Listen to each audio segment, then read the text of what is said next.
Hello, everyone. Thank you for watching. My name is Dr. Kevin Correa. I am the Associate Director of the ASU First Year Success Center, and I'm very happy to be here today presenting to you on making ASU your second home, thriving as an out-of-state student.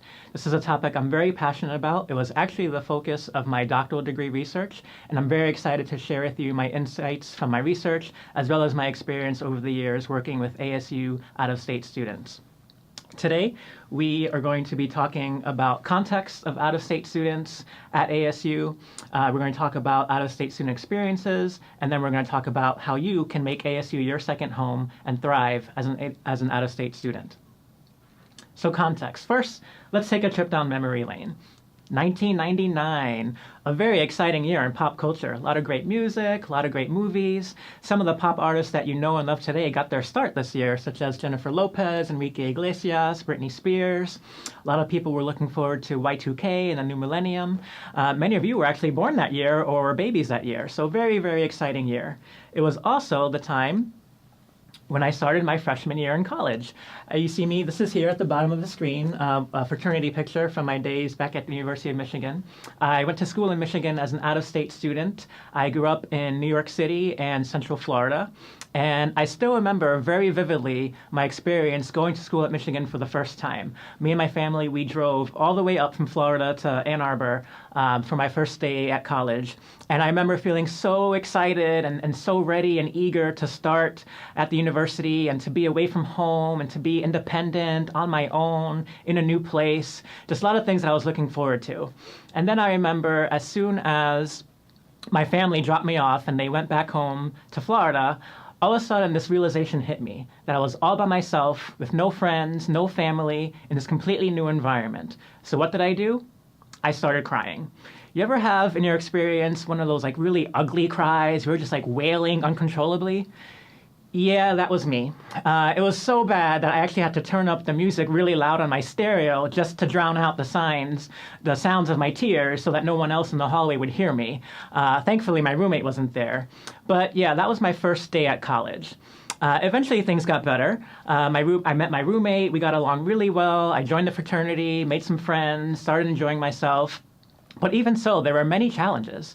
I was always worried about my finances, had to take out loans and work part-time jobs to pay for school. I definitely missed home and my mother's Puerto Rican cooking, and even just adjusting to a new environment and a new state. Michiganders have this thing where they tell you where they're from by pointing at their hand. And there's like this weird thing where I didn't know where people were showing me their hands. Like, should I give them a high five? I didn't know what to do. I was basically out of my comfort zone, out of my element. So definitely a lot of challenges that I had to face as an out-of-state freshman at the University of Michigan. And the reason I share this with you is actually three reasons. One, I want you to know that any challenges you might be facing or have faced already as an out-of-state student, I have firsthand experience with those challenges. Two, I want you to know that things do get better. I actually had a very great experience at University of Michigan after that turbulent first year. And you too can have a great experience as an out-of-state student. And then number three, I'm here because I want you to have that great experience as an out-of-state student.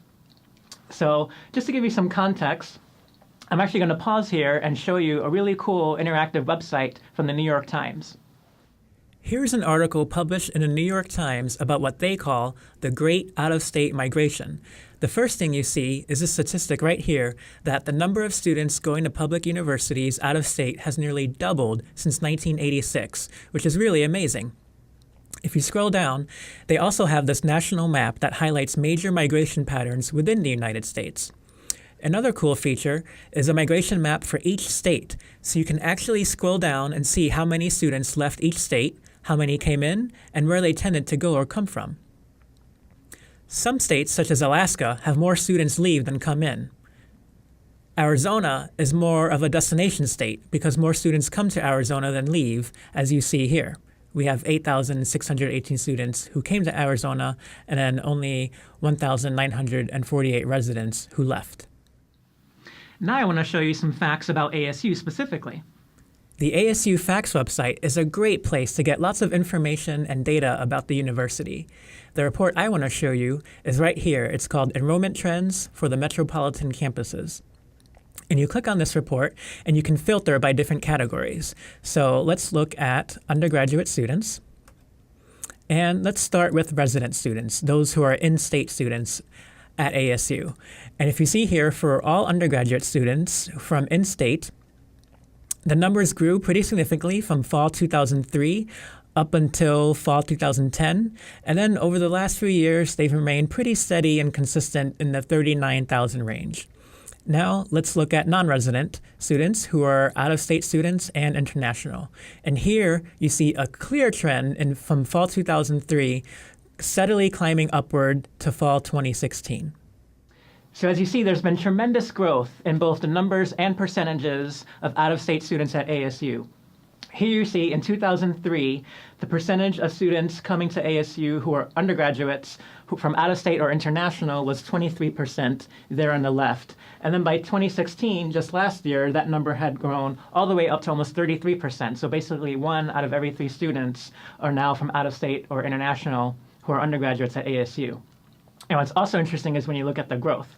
So in-state undergraduate enrollment grew in this time from 34,000 to 39,000, 13% growth, pretty good growth. Out-of-state undergrad enrollment grew 42%, tremendous growth. And then we look at international students, they grew, that's not a typo, 414%. So you see much, much more people coming to school at ASU, both from out-of-state and from other countries. And so my question for you is, why are so many college students going out of state? Well, there's a couple reasons. The first reason is that universities are recruiting them for reasons that benefit both the university and their students. So some of those reasons are revenue, right? If a university only has students from their own state, that limits the amount of revenue that the university can generate, versus having students from all states and lots of countries that can bring in more revenue, which benefits students because more revenue means great faculty, great staff, great facilities, great buildings, great recreational centers, things like that that make your experience much richer. Second reason is diversity. The more diversity that an institution has, the better the experience for all. For you as students, diversity helps you by learning about other cultures, learning about other people, expanding your horizons. It's also a great competitive benefit when you're going out for jobs, because many employers these days want employees who have experience working with diverse people and who are comfortable in those types of environments. And then the third reason is recognition and prestige. And you can just imagine if more people are coming to a school like ASU from out of state and other countries, then that means more people are knowing about ASU, which increases the university's recognition and its prestige. Many students who do go out of state or to another country are students who have a high academic profile. And the more people, again, that know about your school, the more value that your degree has. So that when you graduate, people say, oh yeah, I know that school, that's a great school. And then you're more likely to get great opportunities because of that. Students also have many compelling reasons for going out of state.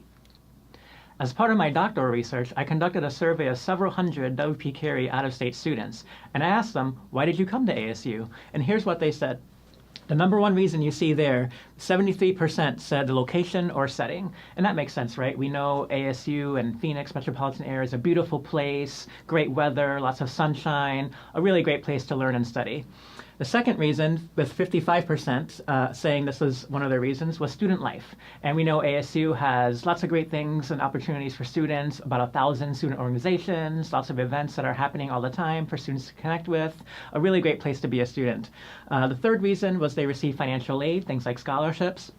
Number 4, 44% said resources and opportunities. ASU has tremendous opportunities, things like study abroad, internships, the opportunity to get support and funding for entrepreneurship, and that was definitely a compelling reason for many students. The next reason was academic reputation. We know many colleges at ASU are ranked in the top tier nationwide, and that was a big draw for many students. And then the other reason was unique academic program or major. So things like, say, W.P. Carey's degree in supply chain management. We know that's a degree you can't get in most places, and that was a draw for students as well. This is a map that shows where the fall 2016 freshman W.P. Carey class came from. So as you see, their number one state was obviously Arizona, which makes sense, but lots of students from other states. The second highest state was California, and then we see large representation from Illinois, from Texas, Oregon, as well as schools in the Midwest and the Northeast. And then here's an interesting statistic. More than half of the 2016 W.P. Carey freshmen came from out of state or from another country. So bottom line, you're not alone here. Now we're going to talk about out-of-state student experiences. And the first thing I want to do is I want to show you a video of out-of-state students at ASU talking about what it was like for them here.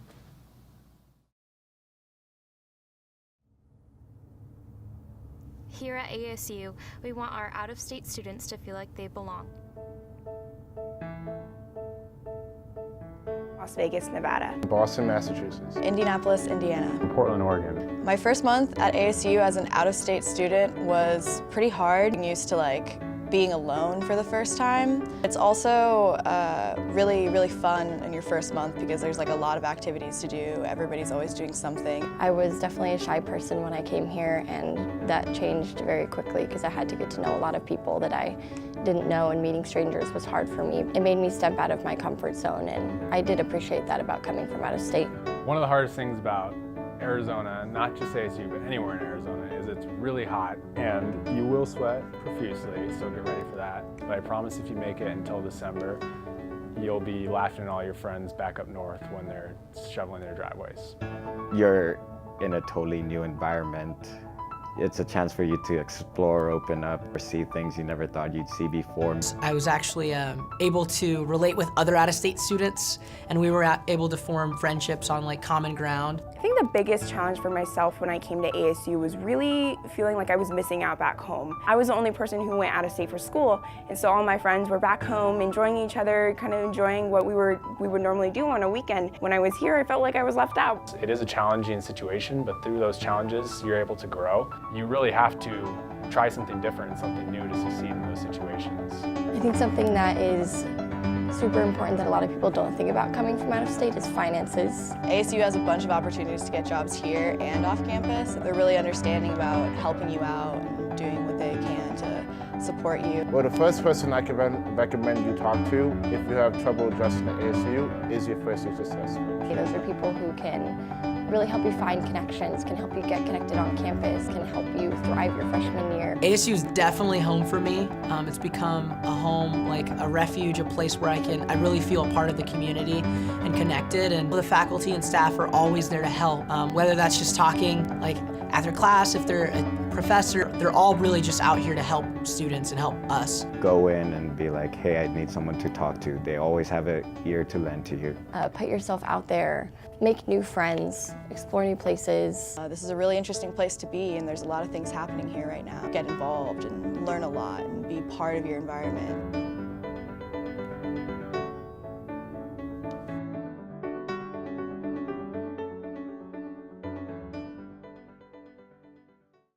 So just to recap, when I talked to students and I did both surveys and interviews, some of the themes were a lot of students had a very positive experience here. They talked about ASU being very exciting, being in college is very exciting. They had the ability to make friends quickly, and they got so involved that they were too busy to ever feel homesick. So they had a great time here and a very smooth transition. Other students had challenges, and this is a listing of the top 4, what I call the core 4 challenges that out-of-state students face here at ASU. The number 1 challenge is missing family and our friends at home, so basically homesickness, and 61% of students said that was a challenge for them their freshman year. The second challenge was adjusting to living in Arizona, being in a new environment, adjusting to the heat, that kind of thing. 60% said that was a challenge for them. The third challenge was finances, right? Tuition and just how do you even afford college? Over half, 57% said that was a challenge. And then the fourth big challenge was making friends at ASU, because that just makes sense, right? If you go to a school out of state, odds are you probably don't know anybody. And that was a challenge for nearly half of out-of-state freshmen. I also looked at friendship, belonging, and loneliness, and asked people to agree with these different questions. The first one was, I have found it easy to make friends at ASU. And you'll see over 64% said they strongly agree that they did find it easy to make friends at ASU. So the vast majority of out-of-state students did find it easy to make friends at ASU. However, you also see at the other end about 10% of students who disagreed with that. For them, it was not easy to make friends at ASU. And then similarly, we see a lot of students feeling like they are a part of the ASU community, but then a small percentage who don't. We have students who feel lonely being away from friends or family at home. And then we also have many students who do feel they have friends at ASU that they can turn to for emotional support if needed. But then on the other end, students who don't. So it's a mixture of experiences, a range of experiences. So my question to you is, why do many out-of-state students enjoy being at ASU while others struggle? Why do you think? In my research, I found that one of the reasons that explain why some students thrive as an out-of-state student at ASU while others struggle is this right here, their lens, right? Basically, their perspective that they take of the university and of their experience at the university. Some students are very positive and optimistic about their experience here. They think about how great it is to be at ASU, all the great resources that are here, the opportunities, the academics, those types of things. And then others take more of a negative or a pessimistic approach, and they think about how much they miss their family at home, or the finances, or the heat, or things like that. And basically, the difference is what people focus on and their outlook, the lens that they take with which to view their experience here. And this actually matches some research at the University of Pennsylvania. At that school, what they did is they took a bunch of freshmen at the beginning of the year, and they gave them a survey that measured how pessimistic or optimistic they are in their life. And then what they did is at the end of the year, they looked at how well those students performed. And lo and behold, the students who were more optimistic, they tended to perform better than expected based on their high school GPA or SAT score. And those students who had more natural pessimistic attitudes, they perform much worse, right? And that makes sense, right? If you think about sports, and if you're a baseball player and you go up and you're a batter and you go up and to swing, and if you think you're going to strike out, what do you think is probably going to happen? You're probably going to strike out. But if you go up there thinking you're going to get a hit or you're going to get a home run, you're much more likely to be successful and actually get that hit or get that home run. And the same thing applies to college. The cool thing about this is that what you focus on grows, and it's your choice, right? If you want to focus on all the good aspects about being at ASU, you're going to love being at ASU, and those things are going to grow and develop and continue. However, if you focus on the bad things and about being at ASU, then you're probably going to feel miserable, you're not going to be happy, you're not going to go out and meet people, and you're going to have a negative experience overall. But the cool thing is you choose. And Mahatma Gandhi actually has a really great perspective on this. He says, keep your thoughts positive because your thoughts become your words. Keep your words positive because your words become your behavior. Keep your behavior positive because your behavior becomes your habits. Keep your habits positive because your habits become your values. Keep your values positive because your values become your destiny. So keep that in mind. It all starts with your thoughts. And with those thoughts, one thing I would encourage you to adopt is what we call a growth mindset, and to be success-minded. What a growth mindset means is basically, Carol Dweck, a researcher from Stanford, she defined a growth mindset as the belief that your capabilities can be cultivated through effort and through actions and strategies and help from others, as opposed to a fixed mindset, which means you're born with your natural talents and there's nothing you can do about that. And her research shows that students who have a growth mindset are more likely to embrace challenging situations, take charge of their learning process, be persistent, adjust well during major life transitions, such as, going to university out of state, and ultimately to achieve success. So what does this look like as an out-of-state student? Well, again, going back to my research, when I was talking to students from out of state who are thriving here and doing really well and who are happy here, I noticed some themes, and these were some of those themes. Those students who were happy from out of state, they took ownership for the university experience. So they didn't just sit passively and wait for things to get magically better, right? They actually took responsibility, and they took actions and steps and created strategies for them to be happy and successful here. So they took ownership of that experience and realized their happiness is on them and nobody else. The second thing that they did is they were patient with their transition to the university. They recognized that maybe things might not be great the very first day from the very beginning, and that it might take time to cultivate the friendships and the experiences that make a place a second home. And then the third thing is that they challenged themselves by branching out of their comfort zone. They did things like going to that student group meeting, even if they didn't know anybody there, or introducing themselves to that person in their class and striking up a conversation. And by doing that, they were able to make connections, make friendships, and ultimately have a great experience. So now that we've talked about the context of increasing numbers and percentages of students going to school out of state, and we've talked about experiences of out-of-state students here at ASU, let's talk about what you can do to make ASU your second home and thrive as an out-of-state student. The first thing is you want to make sure that you are having a good adjustment to Arizona. And here are some ways that you can do that. First is you want to learn about the area. There's lots of different things to know about both Phoenix and ASU, things that can make you more comfortable and knowledgeable about the place that you're in, as well as increase your pride in being here. Second thing is you definitely want to explore the area. There's lots of ways to get out there and just see all the beautiful sights and opportunities that exist here, whether it's hiking or events or music or concerts or sports, whatever it is that you're into. You definitely want to get out there and explore your surroundings. One group I recommend is the ASU Outdoors Club. It's actually a student club. They take trips and they do things like hiking and biking and canoe trips. Lots of different fun activities to explore the area and also to make friends. The third thing that you can do is find fun things to do. This is a picture of Tempe Town Lake. It's actually very close to the Tempe campus, and it's a beautiful lake. You see a couple people here enjoying the lake, and lots of other fun things that you can do both on campus and off campus. And then the fourth thing is you want to make sure you're adapting to the heat. And a cool thing I want to show you is actually our out-of-state student website, which has tips for all these different recommendations, and I'll show that to you right now. You can find the Out-of-State website by going to the First Year Success Center website, which is simply fys.asu.edu. And once on the main page, find the peer coaching section, scroll down, and then you'll see Out-of-State students. If you click on that, that takes you to the main welcome page where you can find the video that I shared with you earlier. And if you click right here, you'll get the information for adjusting to Arizona.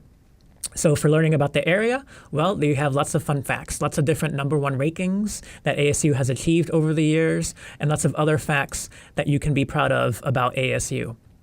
For finding fun things to do, you see there a long list of different options, whether it's ASU Traditions, Devils on Mill, Herberger Institute events if you're into concerts and theater, MU After Dark, Student Culture Engagement, the ASU Events Calendar. A cool thing that many students don't know about is the ASU Culture Pass, which actually gets you free admission to local museums and attractions, First Fridays downtown, Tempe Town Lake, and so forth. For exploring the area, you have information about the ASU Outdoors Club, Sun Devil Fitness Center outdoor trips, city exploration guides, and different ways that you can get around the area. For adjusting to the heat, well, there's some specific tips that are available right here. Some are weather tips, and then different ways that you can beat the heat at ASU. A bonus tip I highly recommend is to find your comfort food. I know for me, I mentioned that I miss my mother's Puerto Rican food when I was an out-of-state student. So if you're a student who is accustomed to a certain type of cuisine or certain type of food, you want to make sure you find that food here. And I have good news for you. The Phoenix metropolitan area is actually a great place to eat. Did you know that Phoenix has the #1 rated pizza in the country? Right there, Pizzeria Bianco in downtown Phoenix. Yes, it's true.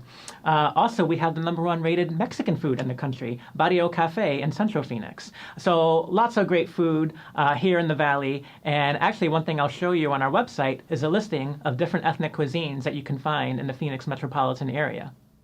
In this section, you can find a list of critically acclaimed, high-quality restaurants within the Phoenix metropolitan area.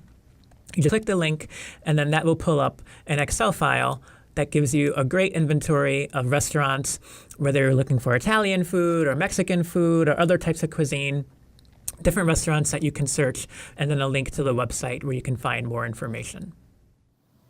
My second tip for making ASU your second home and thriving is to find friends. And some different ways that you can do that are joining student clubs. I mentioned earlier that there's about 1,000 student organizations. There's actually a great inventory where you can search for them online. It's called ASU Sun Devil Sync. You can also learn about clubs by going to different events such as Passport at ASU or iWeek if you're a WP Carey student. And definitely try to find at least a couple clubs that are of interest to you and join those student clubs where you can start making friends. A second thing you can do is participate in campus activities.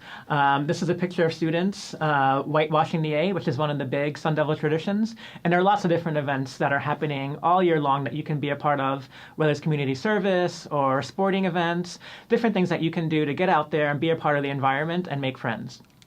And then the third thing is just very simply introduce yourself to people, whether that's in class or at the residence hall. Basically, wherever you are on campus, know that you're not the only one who's new to the university, and so odds are other people are going to be like you and wanting to make friends, and it just takes one person to initiate. So be that person and initiate that conversation.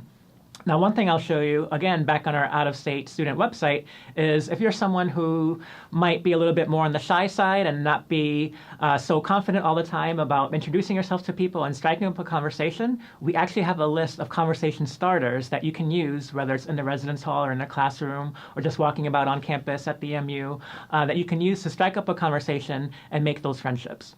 On the Making Friends page, you have links for joining student groups, how to become a leader on campus, and then if you're on the shy side and looking for some tips on how to start conversations, here is a list of questions and conversation starters. They're sorted by category, so you can choose from the different categories. We have academics, personal, interests and hobbies, ASU experience, and current events and life experiences. The third thing that you want to do to thrive at ASU is to prevent and manage homesickness as best as you can. And here I'm going to share with you some strategies that have been proven by research to be highly effective. The first one is you want to focus on what's good, right? And that goes back to the lens I was talking about earlier, that optimistic attitude and thinking about all the things that are good here, right? All those reasons that you came to ASU in the first place that we talked about earlier, right? Whether that's the great weather, the location or the setting, the academic reputation of the university, student life, all the opportunities and resources that are here. Basically, all those reasons that you came here in the first place, you want to think about those and remind yourself of those often. The second thing is make ASU your second home, right? Get involved, get connected, get out there, explore, participate in campus life. By doing those things, ASU will feel like a second home to you, and you'll be much happier here.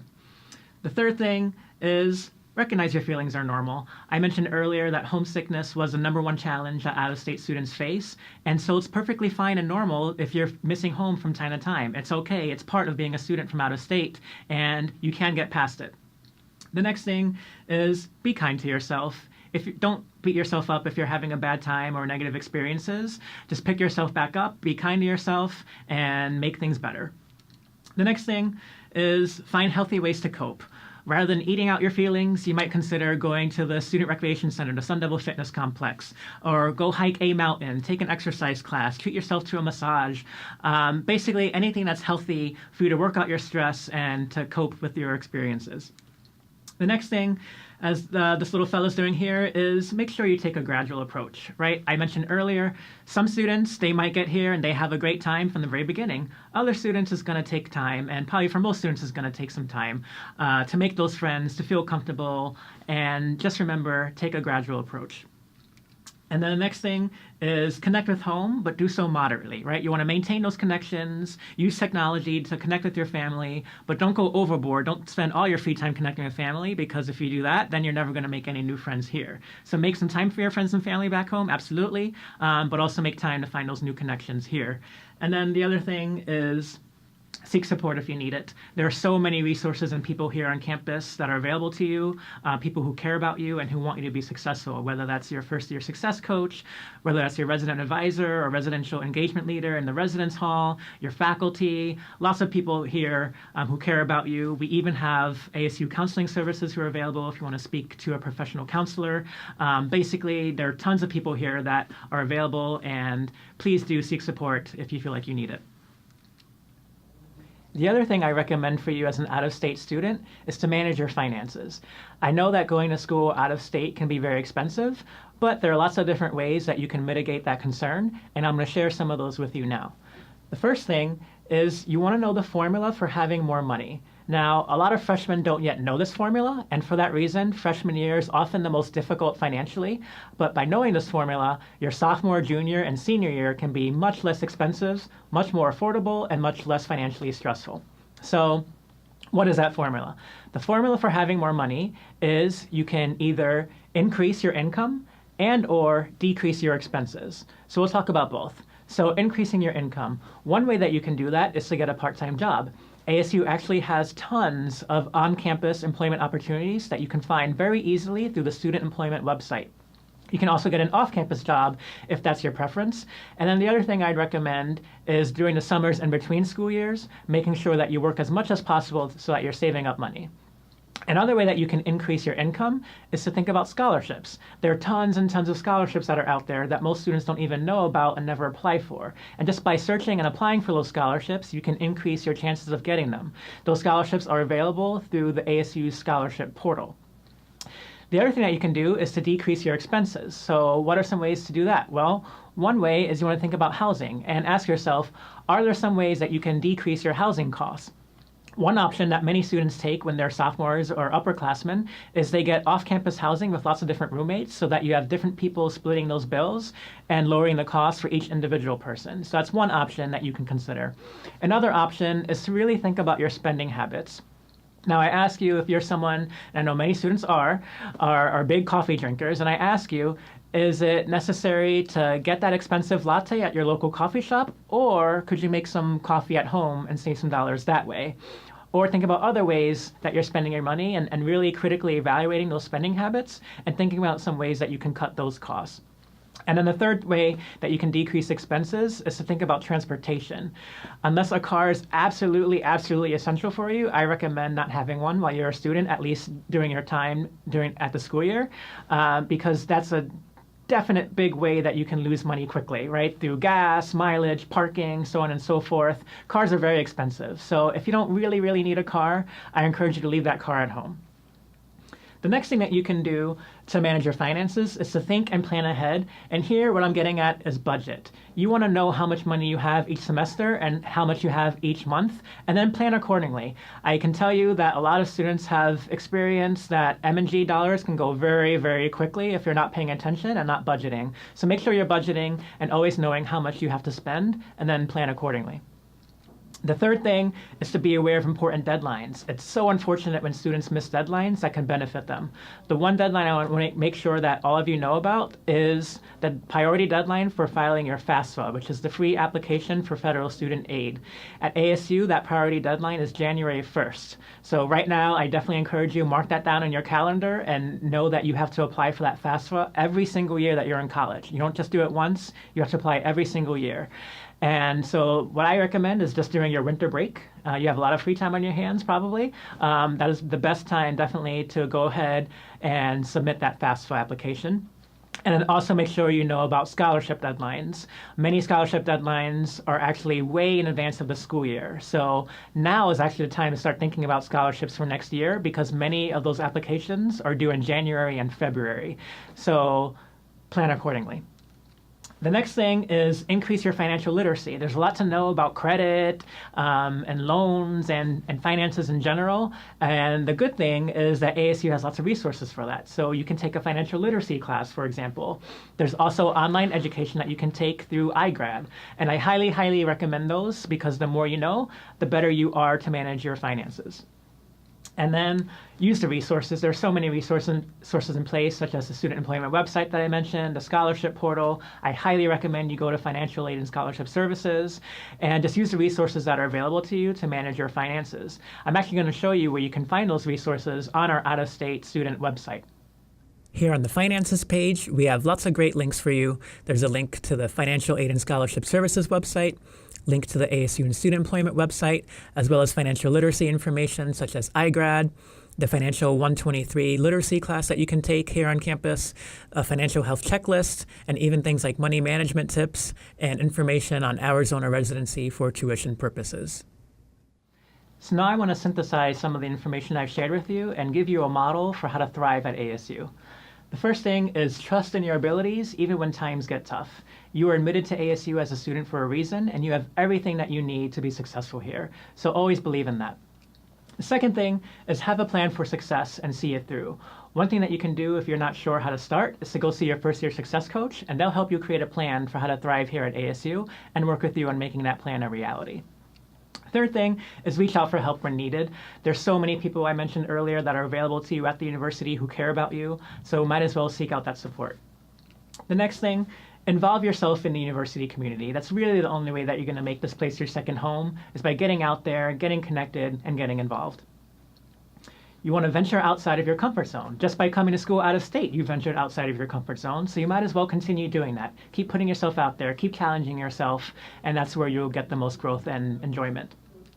Which leads me to the next one, which is enjoy your time at ASU. Take classes that you enjoy, pick a major that you enjoy, do activities that you enjoy, because trust me, these 4 years will go by very fast, and you want to make sure you're enjoying them while you're here. All right, to wrap up, I just want to give you some next steps. One, make sure that you maintain that optimistic perspective and growth mindset. It will serve you well, believe me. Choose to thrive at ASU. It is a choice, and you have that choice. The choice is yours. Third, use the out-of-state student website as a resource. The URL is fys.asu.edu/out-of-state students. Meet with your first-year success coach regularly. You can make an appointment by calling 480-965-3289, and then graduate from ASU and live happily ever after. Thank you so much for your time today. Go Sun Devils.